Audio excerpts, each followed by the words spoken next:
All right, there we are. Wow. Hello. Let's see. Who do we have here? We've got Shram, Lauren, Desiree, Wolfie, Brandon. What's up, everybody? What's up?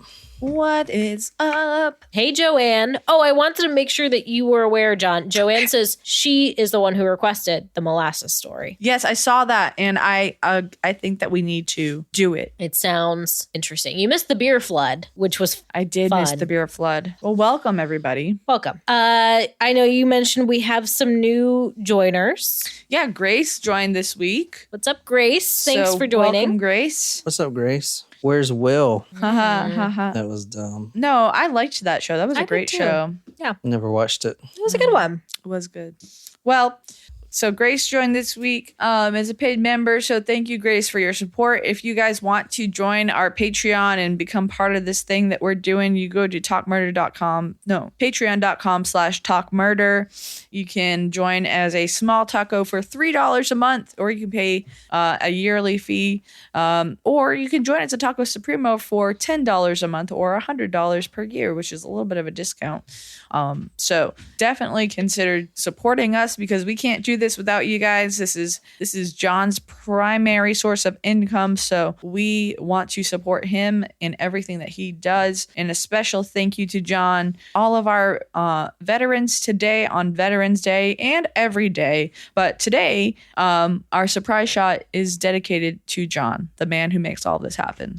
Happy Veterans Day. Surprise shots. Surprise shots. We don't know what they are because they're a surprise. Thank you, Jen. Cheers. Cheers. Jesus. Good God, there's so much in here, man. I love that one. It's so good. That was a combo shot, actually. Was it really? Jesus Christ, I'm still not done with it. Why? Fuck, because it's like 1 billion molecules. You were not a fan? I'm just a puss. That was Kahlua and Stroopwafel. Which is the perfect combination to make a coffee culotta with your coffee and ice and freeze it, and then just... If you go to the website, you'll see all the stuff we're giving away. Joe Kenda photograph. We still have those. Yep. We still have a few left. Yes, yep. we do. We also have Psycho Killer magazines. True crime cards. We also have a couple crime. of... I'm sorry, John. True crime trivia, which we're doing right now. Mm-hmm. And unlisted live streams, future episodes, and ad-free listening, case request, and all that jazz. And for the prizes, we do still have for true crime trivia and prizes, we have a couple of special edition newspapers from the 60s about the Kennedys and that. So definitely. And if you want to throw in some trivia questions, feel free to. No need to ask. And I have a few teed up for today to hopefully get it going for us. And yeah. Cool. Yeah. I think that's it for administrivia. Mm-hmm. All right. Tonight we're doing a request that was on the Discord. So be sure to go and put a request in there. I am basically doing nothing but requests lately. I am running through these and I don't know. So, all right. Tonight we're going to February 23rd, 2023. This is a recent story. It is a request. So tonight we're going to 2528 Kentucky Road in Quincy, Illinois. This is the home right here. We're going to tonight. I thought you were going to say Massachusetts for a second. This is 2528 Kentucky Road in Quincy, Illinois. This is right on the border of what other state, Jen? Nebraska. That is correct. It starts with an M. Michigan. That's also correct, yes. Minnesota. There you go. Any other ones that start with an M that are more correct? 2528 Kentucky Road, Quincy, Illinois. A relative walks into this house right here. Can you describe this house for us? I can't see the house. Yeah, it's a nice house. I know, Isn't it's this really like nice. Is this called a Tudor style home? It's like British style. Very nice home, 2-story, well manicured lawn leading up to it. No, that is a gambrel. It's a gambrel? I didn't know that was what it was called. Is that what it's called for real? Yeah, it's based on the shape of the house. That is a gambrel. It's got a nice long driveway. Although Yeah. I think this may be a shared driveway. Pretty sure it's a shared. Very nice house. But yeah. Oh, I like that. I mean, like it looks really this nice. house over here is a lot of land. That's a ranch. But this is in Quincy, Illinois. Pretty nice. Yeah. I mean, that one's kind of cool too. A little. Google Earth was taking photos in springtime. It's quite lovely. Look at those cherry blossom trees. A relative of the woman who lives here goes into the residence because this woman was not answering her phone. This is the woman right here. Her name is Rebecca Bliefnick. I know it's hard to say. Bliefnick. Okay. If you requested this story, let me know. Anyway, this relative walks in and finds Rebecca lying on her back. She is halfway in and out of the bathroom. It seems like there has been a struggle. She is dead, and she's lying on her back, bullet holes in her hands, torso, among other places.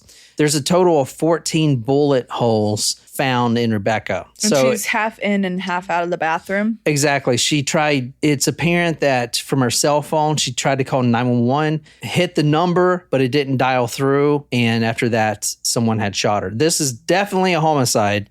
14 bullets. Ooh, that's excessive. Yeah, it's a little excessive. Now, I want to say the official autopsy is not available, but the medical examiner did testify. So we're going to be using some of his testimony to kind of build what happened. But this woman is laying on her back. She is riddled with bullet wounds, and there are remnants of plastic bags all around the body as well. Do you want to take a guess why there would be plastic bags around there? Was someone walking with plastic bags on their shoes so they wouldn't leave any shoe prints? Why would there be remnants? I'm talking about like shreds. Shreds. Well, maybe they caught the bags on the door frame or something. I don't know. The detectives caught this right away. The bags were Aldi's bags. Oh. Several of them put together, and they surmised that it was used as a homemade silencer. Oh. And a lot of Interesting.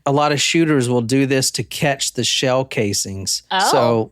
So you put a bag over there and it catches the shell casing from ejecting. I mean, it still ejects, but it just falls in the bag. And then you just don't have to worry about finding them. Yes. So this woman, Rebecca Bliefnick, she is a mother of 3 sons, 12, 10, and 6. This was a very disturbing and awful crime. And this is her right here with her kids. She is a MRI technician at Blessing Hospital, or she was, excuse me. And like, who would want to kill a mother with 3 kids? Now, the kids weren't at the home at the time. They were at the father's house because mom and dad were getting separated. And so they were at his house. What do you guys think so far? I thought that you had to have your own bags at Aldi. What do you mean, your own bags? Like they don't bag for you. You have to take it over to the shelf and I you think you bag can it. purchase bags though. The plastic bags? Oh. Well, I think it's do like know 25 that. cents for a bag or something. Well, it's 25 cents to shop there for you have to put a quarter in. But you get the quarter back when you put the cart Yeah, back. I know, but You have to put a quarter in? You have For to the put a shopping quarter cart. into the shopping cart. And then you do get the quarter back, but you have to have a quarter. Why? That's weird, is it not? Well, it's to That's ensure how that they you put do the it. carts back. Oh, that's actually pretty smart. Yeah. But if you don't have a quarter, you can't get a cart. Do they loan them out? No, probably not. Loan quarters out? I don't shop at Aldi, honestly, even though there's one now over here. Where? Close to Trader Joe's. Oh, well, they're the same company. There's one in my town too. There's a couple. It's a whole pound there? My God. This was February 23rd, 2023. So this was only 8 months ago. So this is a relatively new case. But who would come in there and shoot to death a 41-year-old mother with 3 kids? The place is ransacked in the home. So someone burglarizing the home? Do you think a burglar would do it? No. Why not? Well, the silencing thing seems to me targeted. It like seems it's like they think they're an assassin. I think that they spent too much time thinking about having to use the bags to be a silencer. So I think it was probably, I would guess it's someone that she knew. Maybe the husband or ex-husband or father of the children or boyfriend. Also, just for good information, and I can't say that I knew this because I didn't, but from what the detectives were saying in this case, which I know now, she was shot 14 times. If you're burglarizing someone's home, most likely, even if you have a gun, you're not going to kill the person. You're most likely not even going to fire the gun. If you get caught, your main concern is to get out of there. Yeah. You're just going to try to get out of there. You're not going to assassinate whoever's in there in most cases. Now, there's Richard Ramirez is different. I was going to say, He is a burglar doing that. But in most cases, if someone's just there to steal your shit and they have a gun, they're not going to shoot you 14 times. Maybe once, but 14 times. Excessive. And as we'll talk about, 8 times she was standing up and then the rest she was on her back. So it was literally like an assassination sort of kill. Okay. Overkill is what it sounds like. Either overkill or you just don't know how to fire a gun. What do you mean? Like 14. Why is it going to take you 14 times to kill someone? It shouldn't take you 14 bullets. Unless they were angry. No. Actually, that's a really good question. It did take 14 in this case. Because of the type of gun? Not because of where she was shot? Not because of the type of gun or where she was shot, but, and see if you can put this together, because of the type of clothing she was wearing. And we'll talk about that in a minute. It was wintertime, so she had thick clothing on. In her house? Maybe she just got home. She just got home from the grocery store, wearing a down feather jacket or something. Let's talk about this perp entering the house. Is she a cop? Does she have bulletproof stuff on? No, she's an MRI technician. This guy or whoever did this used an outdoor chair from a furniture set that was in the backyard. He climbed into the second floor. There was a broken window, which looked like it had been broken and pried open with a crowbar. Her home system, the ABT home system alert, said the front door had opened at 1:12 on that night, and it was still open at 1:27. That was most likely the perp exiting because he went into the home through the second floor. Okay. All right. So let's talk about a little bit of the evidence found. And there was hardly any. No fingerprints found. No shell casings, because we know why. Right. Her phone, as I said, last attempted to call 911 at exactly 1:11 a.m. on that night. Well, that's between the 2 times that the front door was open. Exactly. There were pieces of the Aldi bag that was found, although there were no fingerprints, stuff like that. Mm-hmm. And there was no crowbar, even though they suspect a crowbar was used, and there was no shoe prints that were conclusive that they could find. Okay. Tell me right now, like, what's your thoughts? I know it's kind of early. Well, Lauren just said second floor, the dude knew the house, which is kind of something that I was thinking. It had to be someone that was familiar with the property, I think. Like, just the way that, like, 14, like it's so excessive to shoot someone 14 times. Wolfie's prediction is that the killer is military for having the shell casing knowledge. Yeah. You know what? Maybe it's one of her kids. That's a really good question. No, the kid 9, 12, and 10. Doesn't matter. 6, 12, and 10. There are killer kids out there. That's a really good point, Wolfie, because that, like Jen said, makes you automatically know that whoever did this has thought about it. Because I'm ex-military, and honestly, I probably wouldn't even think about that if I'm planning a crime. I mean, now I would, obviously. Well, after researching this case. But if I was going to shoot someone, I would just be picking up the shell casings. And sometimes you can't find them. I mean, if you're shooting someone, those things can eject pretty far. Fly. I mean, and they're so small too. I mean, if it falls like behind a couch or whatever, and you're not going to find it, especially if you're trying to be in and out. So it's a really good idea if you were going to do this to put that bag over it. I mean, it's pretty smart. Lauren and Joanne are going for the X right now. Going for the axe? X. Let's talk about what we know from the autopsy right quick. Shot at least 9 times in the torso alone.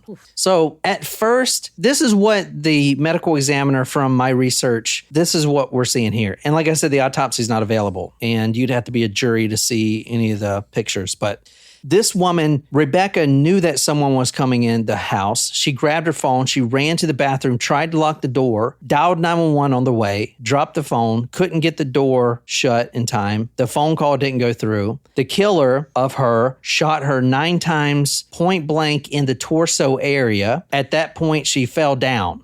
And then he continued to shoot her another 5 times, point blank range. And that is, he hit the hands, he hit the face and like the neck. And she also has defensive wounds. This is the first time I've seen this, but it makes sense. She has defensive bullet wounds because if you're trying to block from getting shot, that's still a defensive wound, but the bullet goes into the hand. Yeah.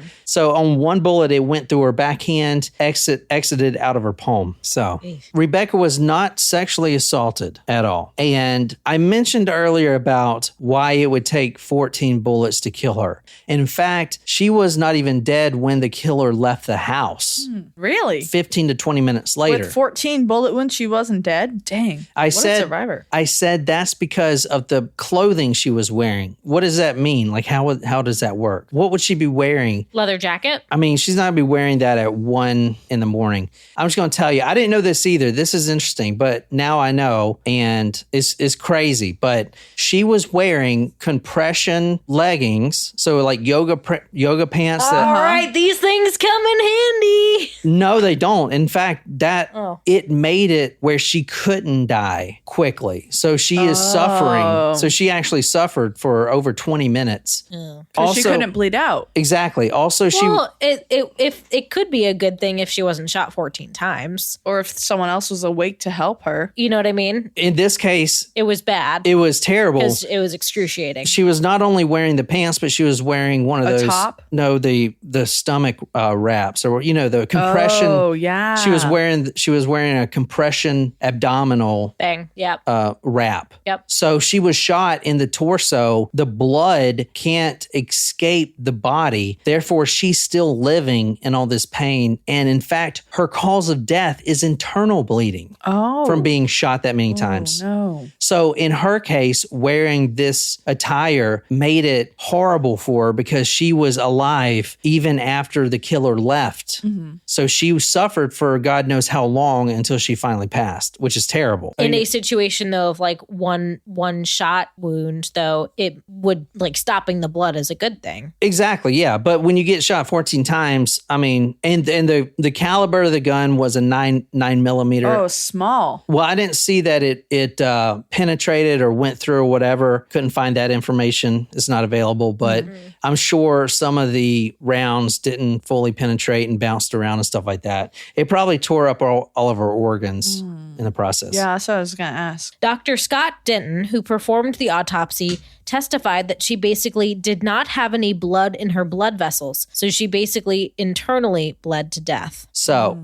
Oh, that's terrible. Now, who's the first person the cops are going to look at? Husband. What did I say? Father. You have this woman, 41 years old. She's not divorced, but she's in the process of separation. Okay. And she's living in a house by herself. Her husband is living in another house. And the thing I told you about the 14 shots and stuff like that, probably not being a burglar, even though it looked like, it was staged. So who would you look at? The ex. Or the ex's current girlfriend or boyfriend. I don't think you can have a boyfriend or girlfriend. It's a paramour. No. Remember, because we have a friend that was getting divorced and the attorney said not to date anyone. That is if it's contested.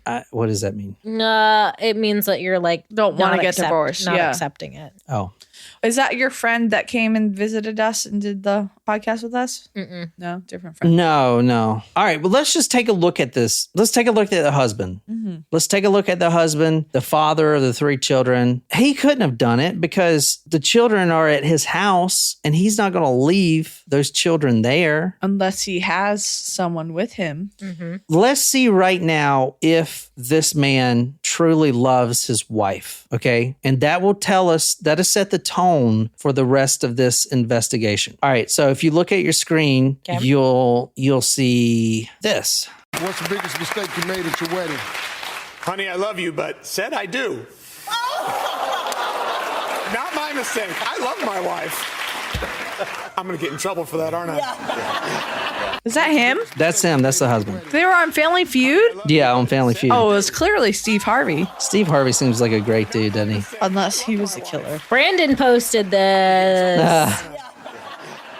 So this right here is Family Feud. This was filmed in 2019 when the couple was still together. Tim Bliefnick is B-L-I-E-F Nick. Tim Bliefnick. He was on Family Feud, and the question asked of him was, what's the biggest mistake you made at your wedding? And he says, honey, I love you, but saying I do.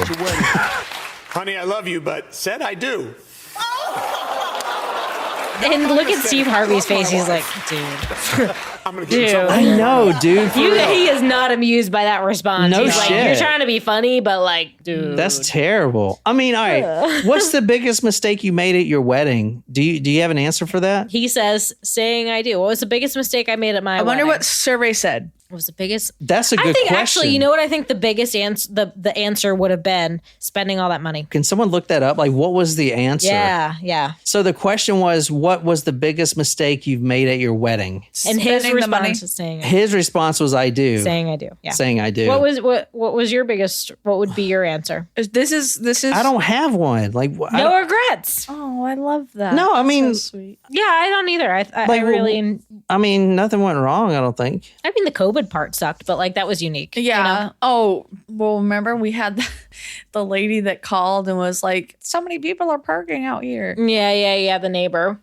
So isn't that crazy? This is Timothy Bliefnick. We're going to see if he killed his wife. He's known as the family feud killer. Oh. But this case, obviously, just went through trial. And I'll tell you the outcome based on the evidence I'm going to show you. Survey says. Surveys. That should be the episode title. Yeah. Yeah. Okay, I might actually use yours for once. Wow. This is That's- a monumental moment. That's 3 times in 5 and whatever, however many months a year. Brandon says this dude is evil. So I was reading more. I was looking at a newspaper. Survey says Mr. Doctor. What? No. MRDR? What? Murder. Oh. Mr. Doctor. Mr. Doctor Sideboard.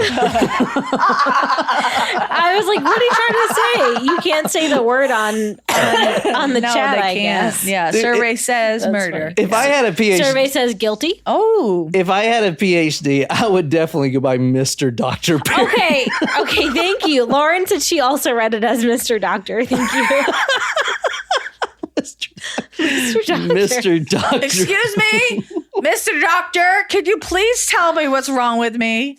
So this can't be Timothy. Number one, they have 3 children together. Why would? Oh, it can't be. I know, but think about it. Just forget about the Family Feud episode that he said that. All right, they have 3 children together that they both love, and look at the couple. This is from after their wedding in 2009. They're happy. They're a very happy couple. Everybody looks happy on their social media. Let's talk about the divorce. And this is from the divorce lawyer that was going on, was, quote, contentious. That was on both sides here. I mean, this was a very messy divorce. Has anyone ever been in a really messy divorce? No. I hope not. I hope no one has. No, I know. I'm not saying, I hope no one has either. I'm just asking. Because this apparently was terrible. And they have 3 small kids. Keep that in mind. So that's really sad. Yeah. When kids are involved. Yeah. The divorce hasn't even happened yet when she was killed. Okay. This was 8 months prior. They've been separated. They were living in different homes, and they were basically, neither one was allowed to have contact with each other. So the judge actually said in the divorce, this is before the murder, that when one parent drops the kids off, they have to basically drop them off out of the car, stay 3 feet away, and then let the other parent take them. Like, they can't even look at each other, right? Dang. That's bad. Yeah. There was an order of injunction filed in 2021 that states that both could not visit each other's home. Now, they have 2 homes at this point, and they're pretty close to each other, as we're going to see. They're about 8 blocks away. The murder happened February 23rd, 2023. Now, I'm not saying that he did it or didn't do it. Let's look at the husband for the divorce. Rebecca bought a firearm to protect herself, quote, from her husband, and that's what she put in one of the court filings. She told one friend, Sarah Murphy, and a fellow coworker at the Blessing Hospital that if anything ever happened to her, quote, make sure Tim was looked at, end quote. Christine Mandel, a CrossFit friend of Rebecca's, they had Facebook messages back and forth during this divorce. She was a, quote, nervous Nelly. This is talking about Rebecca. Rebecca, that said, quote, if Tim doesn't get his way, he may literally lose his mind. She said Tim was trying to get everything in the divorce, everything. He was trying to get the marital home. He was trying to get full custody of the kids, not allowing the mother to have any contact with the kids at all. And he was trying to pay no alimony to the mother. He's basically a fucking asshole, you know? I mean, what the fuck? Like, who... You're just going to strip everything down from this lady? Like, why? Because you're mad? What was the reason for the He's throwing a divorce? little hissy fit, you know? What was the reason for the divorce? Text also showed that she talked to her friends about Tim pushing, hitting, and screaming at her. Okay. Violent. Well, clearly he regretted even saying I do, so. In interviews with NBC News and Dateline experts, Becky's relatives and prosecutors pointed to a lingering issue. In the years before her killing, she had sought an emergency restraining order against her husband, saying she needed protection from abuse and harassment. Now, she filed a petition to have a restraining order against Tim. This is about a year before the murder. That petition was denied. Now, I know that sounds terrible that a judge would deny that, but you got to remember during a divorce proceeding, some couples will file these restraining orders on each other to game the system, to make the other look bad. Right. Say, I'm going to get custody of the kids Exactly. or whatever. So it's very important that we know that information. But at the same time, because this is a point I want to talk about too, with domestic violence issues and domestic abuse issues, those claims are never taken seriously within the spectrum of a divorce because the judge always thinks that one or the other is trying to game the system. I think that's a real problem, as you'll see, I because don't know how you stop that, though. Exactly. You know? Like, that's hard to... No, kinda- exactly. But, you know, a lot of the articles I've seen, it was like, oh, judge denies petition. But then you start reading it and you kind of see why a lot of people do this.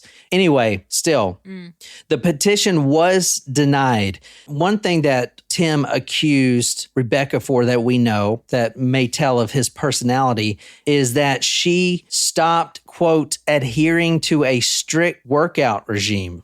Oh, hell no.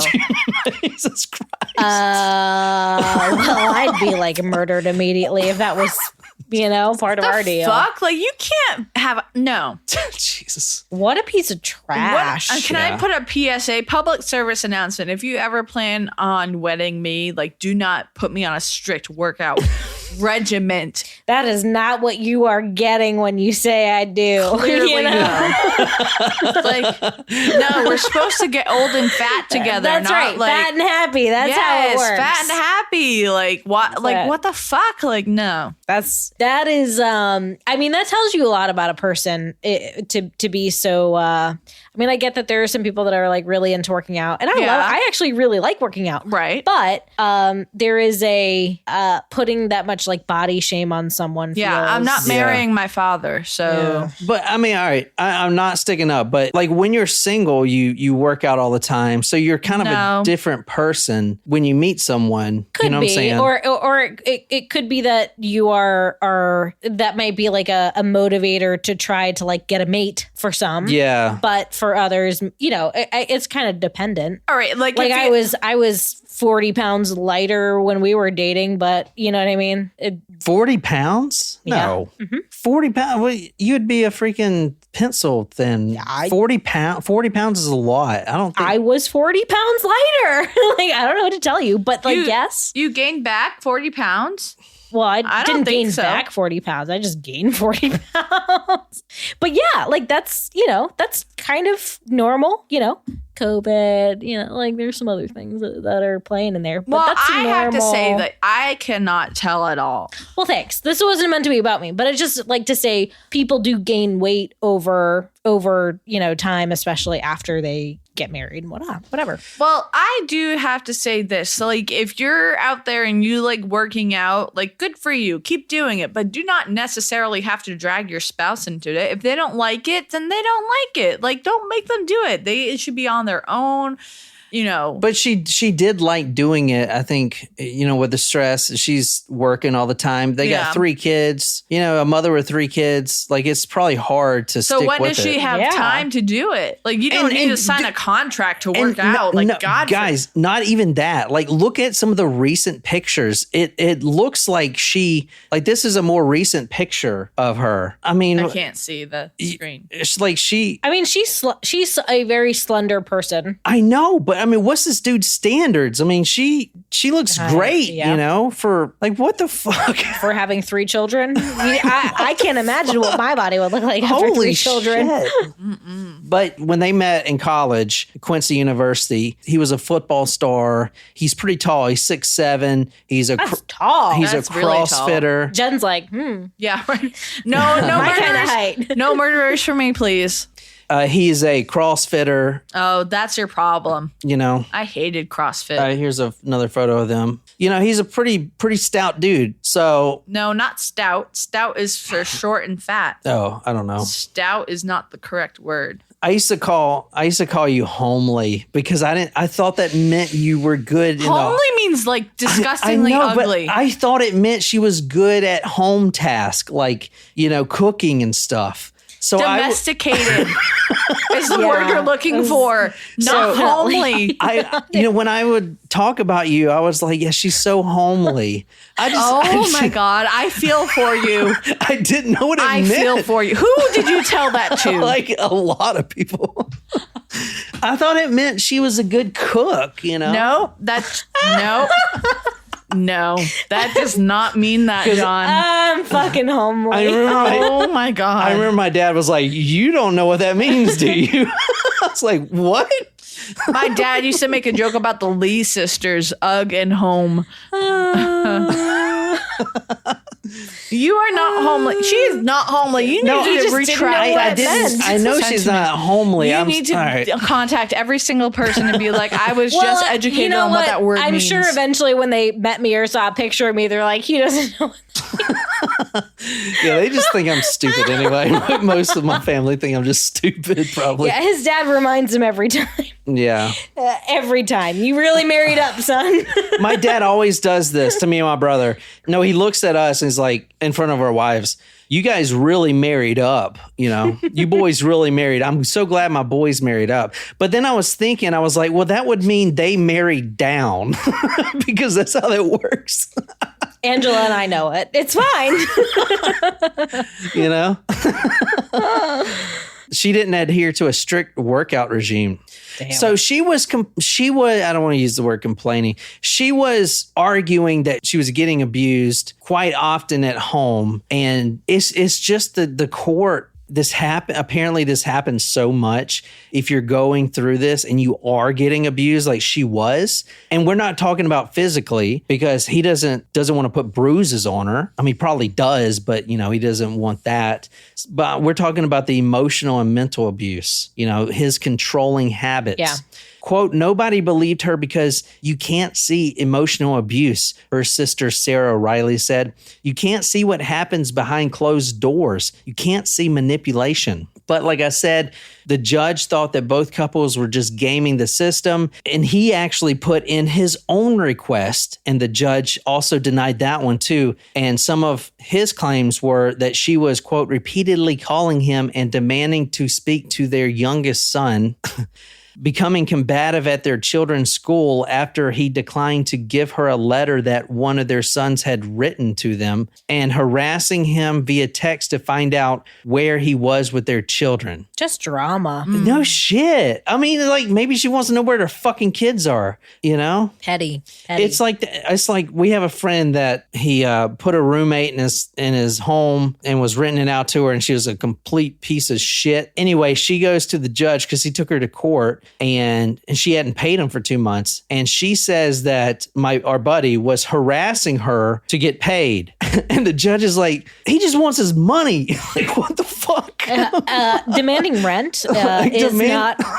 Harassment. If you don't pay him in 2 months, like that's not harassment. He's just texting you to try to figure out when is he getting paid. Yeah. Yet in divorce and family courts, judges continue to doubt allegations of abuse that are long-term, emotional, or financial. And they don't believe that abuse could potentially become dangerous very quickly, Vicki Smith, CEO of Illinois Coalition Against Domestic Violence. That doubt can be compounded by a myth that people who request an order to do so gain tactical advantage in a divorce proceeding, she said. Lawyers have set this up and view those orders in that way, Smith said. People who want or need orders for protection, and unfortunately, Becky's death proves that we're talking about, don't run to court and ask for an order.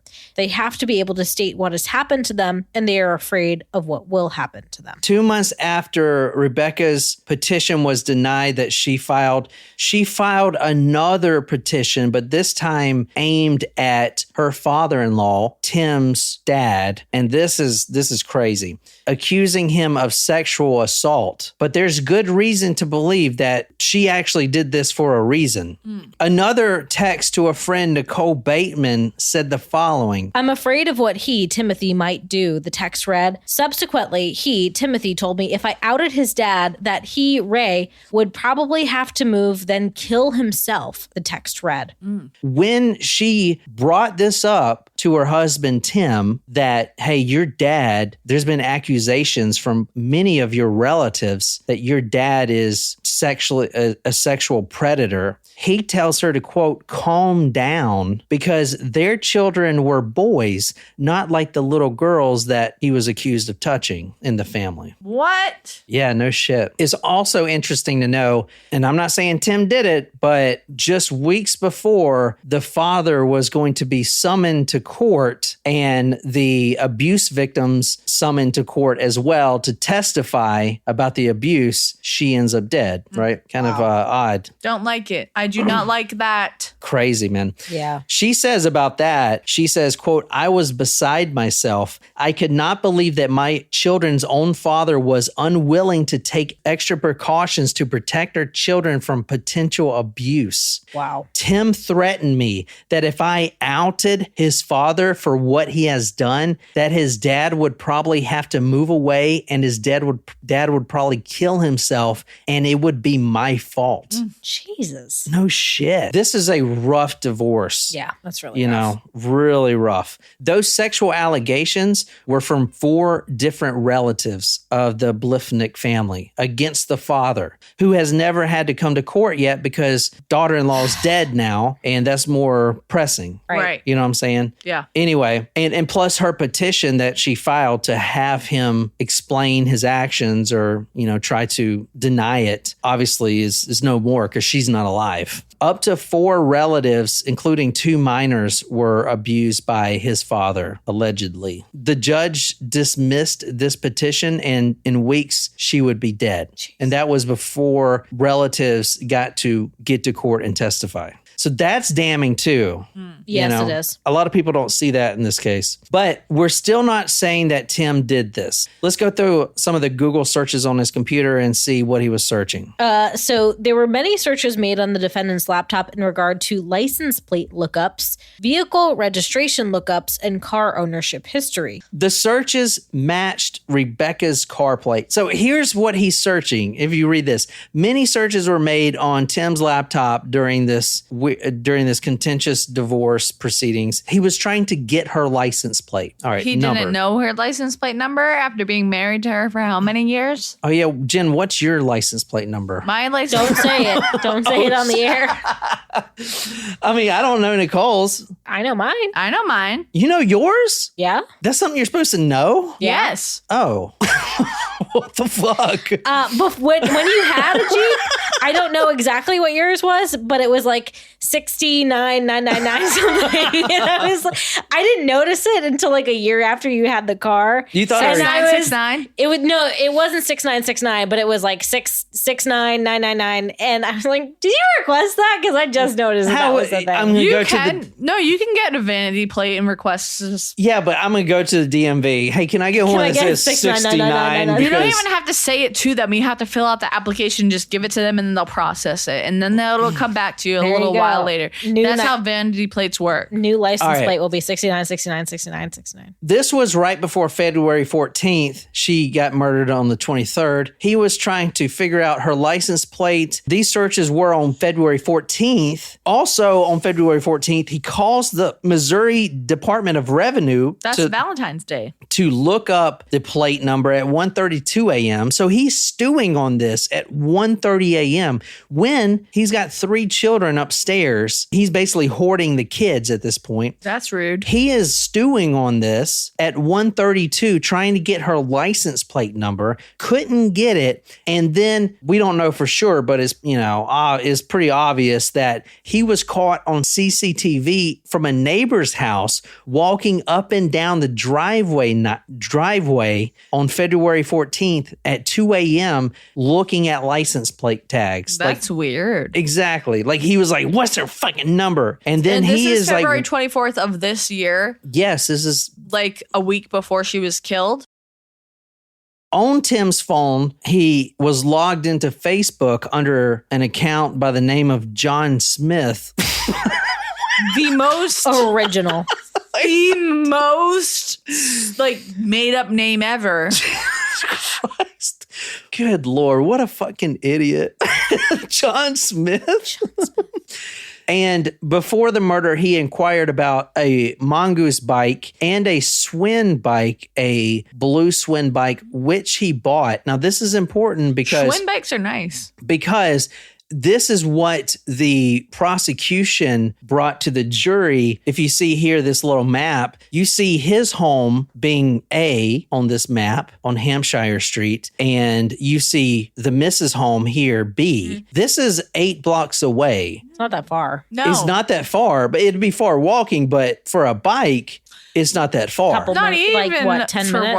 walking. This is really important because of this. If he did it, premeditation is showing that he is stewing on this for months. He wanted to buy that bike for months. He has been planning this out. That's fucked. So the whole time she is telling all her coworkers and friends, if something happens to me, make sure they look into Tim. He has been actually planning her murder This for whole the time. good part of 6 months, if not more. Oof. Because he bought the first bike, the mongoose bike, which I'm thinking didn't fit him because he ends up buying another Swin bike. Yeah, mongoose bikes are like kids' bikes, right? Exactly. And he's tall. So he immediately buys another bike. He did that October 2022. So we're talking at least 4 months of premeditation at this point, trying to plan this out. And y'all said earlier about the bags, you have to really think about that. Like really think about everything, even the shell casings. Like that is a lot. Yeah, man. that's a lot of thought.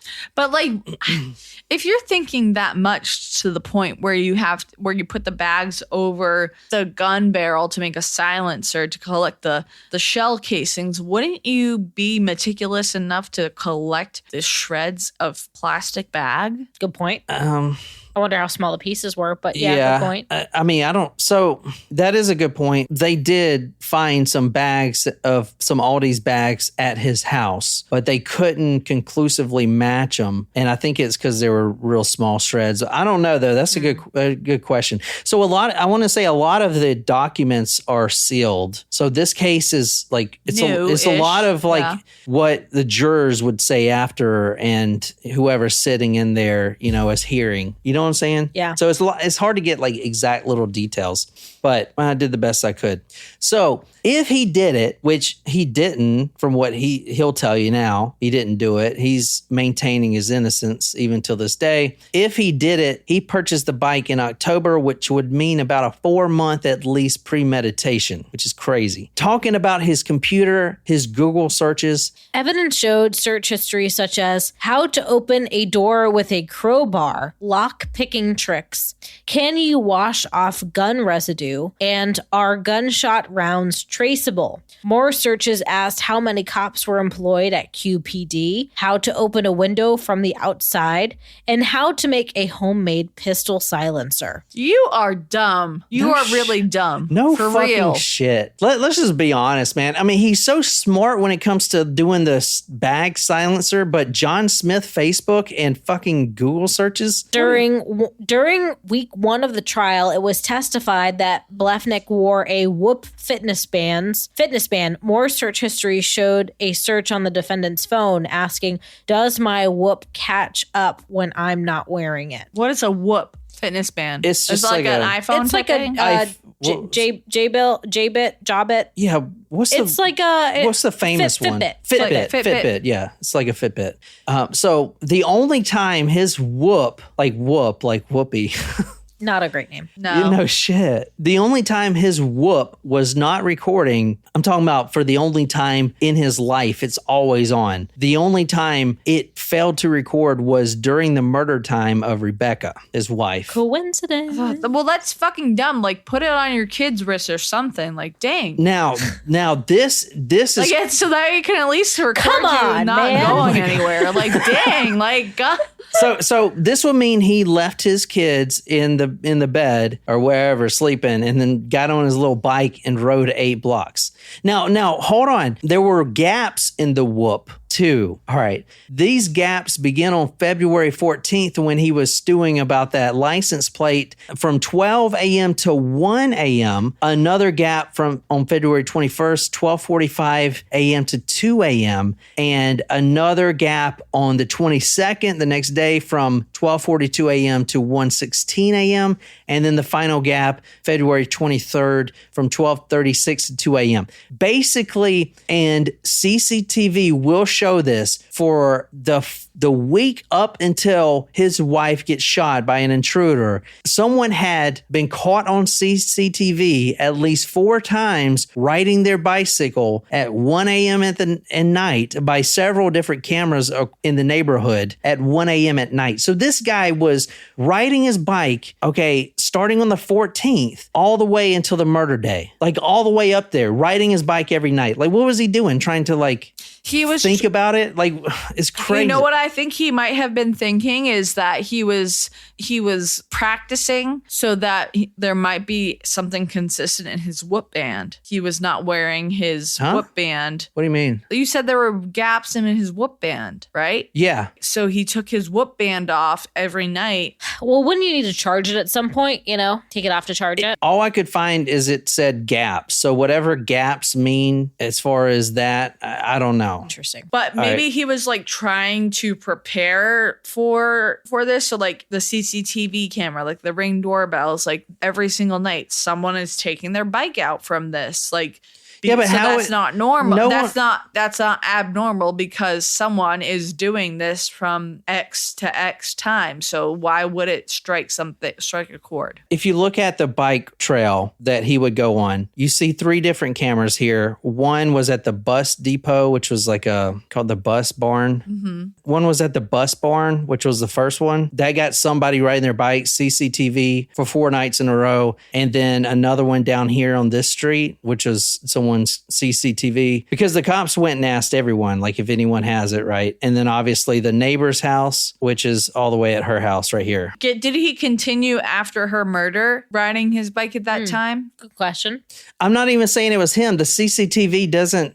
You can't tell it's him. The defense brought up that the CCTV can't even tell if it's a male or female. Okay, so if it was him, let's say it was him, the smart thing to do would have been to continue the routine that you set up before the crime so that it doesn't appear that it's just an offshoot of what you normally do. I will say this. It is highly believed that on the 14th of February, Valentine's Day, when he drove by and was walking up and down the driveway, looking at the license plate, there was another man's car in the driveway, which angered him. That's what the prosecution put. All right. There was another man's car outside the house. Although, and I didn't even put this in here because I thought it was not relevant until I saw this, that he was angered by this other man's car. The entire time that they were separated, his neighbor, who had to come and testified that she came over numerous times to his house for a late night 30-minute sex session. So this guy sees that his about to be divorced wife has a guy over on Valentine's Day, and he has been banging his neighbor for the past 8 months. So that's kind of like what type of guy you're talking about here. Wow. The type of guy that says she's not adhering to her fitness regime. Like, what the fuck? Don't get me started. What a piece of trash. Don't even get me started. All right, so we don't know that he did it. But if he did do it, he would have to leave his children at home in the middle of the night, ride his bicycle all the way down. That bike was also found abandoned at the bus barn where the CCTV was. It was found abandoned. But What a dummy. But the prosecution couldn't conclusively say that he was riding it. They didn't find any DNA on the handlebars or anything. Okay. But we do know that he bought the same bike from the Facebook guy. Yeah. They actually got the Facebook guy who sold him the bike to come ride it, around the block to make sure it was his original bike. So, but that's still technically not proven anything, Circumstantial. right? Circumstantial Right. evidence. Yep. Do you think this guy do you think he did it? Yes. Yeah, I mean, everyone does. Yeah. What do you think? Wolfie said, survey says he done did it. Her sister Sarah wrote, despite the circumstances of her death, she is remembered for the life she cherished, a life of compassion, generosity, faith, and fierce love for her family. She leaves behind 3 young children and an entire community who loved her more than anything. Becky always envisioned herself working hands-on in the medical profession, so it was not a surprise when she chose a career in nursing, her true calling, where she was able to provide care and comfort to people on a daily basis. It's kind of upsetting to me at this point that you have 3 children who now don't have any a parents. mother or a father. Yep. I don't know who has the kids. I hope it's not his dad, Oh, yeah, I hope not too. but I don't think it is. I think it's her side of the family. But they do have a GoFundMe page, Beckley Bliefnick Memorial Support Fund. They're asking $250,000. Remember, they're raising 3 kids, and they're about halfway there. So if you want to go support that, that'd be, I'm sure they would really appreciate it. The trial happened. The jury came back as guilty. He will be serving life in prison, although he still maintains his innocence and he wants to get it thrown out, and basically He's appealing this. he's appealing the process. The judge says, "You researched this murder," Judge Robert Adrian said while sentencing Tim Bliefnick. "You planned this murder. You practiced this murder. You broke into her house and shot her 14 times. Some of those shots were fired while she was lying on the ground, and you did all of that while your children were upstairs at your house lying snug in their beds." Oof. The fact She was throwing down some justice up in that one. the fact that the wife didn't die right away may have been why he kept shooting her. But it's just really upsetting that the reason she couldn't die right away and she had to suffer is because she was wearing those compression pants, and she basically bled to death internally, which from the pathologist and the medical examiner who did the autopsy was a very terrible and painful way to die that was prolonged, even after he left the house. So to do that to your wife and the mother of your kids, I don't know. So let me show you him now. He's got a new hairstyle here. This is what he looks like now. Now, I will say he has grown his hair out before. Oh. Creepy looking. He looks like a very different person. No shit, man, right? So thanks so much, Brandon, for requesting this story. Thank you, Faith. Getting sloshed was the number 1 answer. Thank you. No shit? Point to that, Faith. Faith, thank you so much. Was that seriously damn, that's crazy. Getting sloshed at your wedding was the number 1 worst regret. Nuts. Honey, I love you, but said I do. Not my mistake. I love my wife. I'm gonna get in Dude, trouble he for looks that, aren't so like sad, like Steve Harvey. I know. He's like, oh, you piece of shit. Like when he looks down like that, he's just like, Look at him. He's so mad at him. yeah, right here. Like He's just just like, disappointment, like you as a human being. he seems like a good dude, man. Yeah. You know? Let's He's get him like- on here. He's like, oh my God, if I ever said that shit. Who says that shit? Oh my God, dude. He was trying to be funny, and obviously it wasn't funny for so many reasons.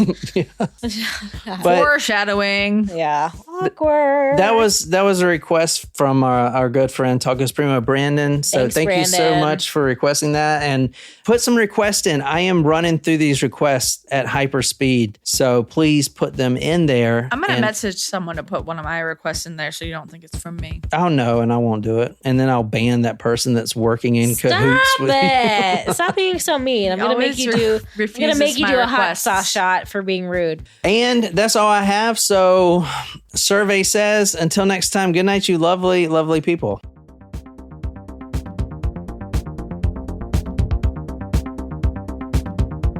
I kind of run this shit.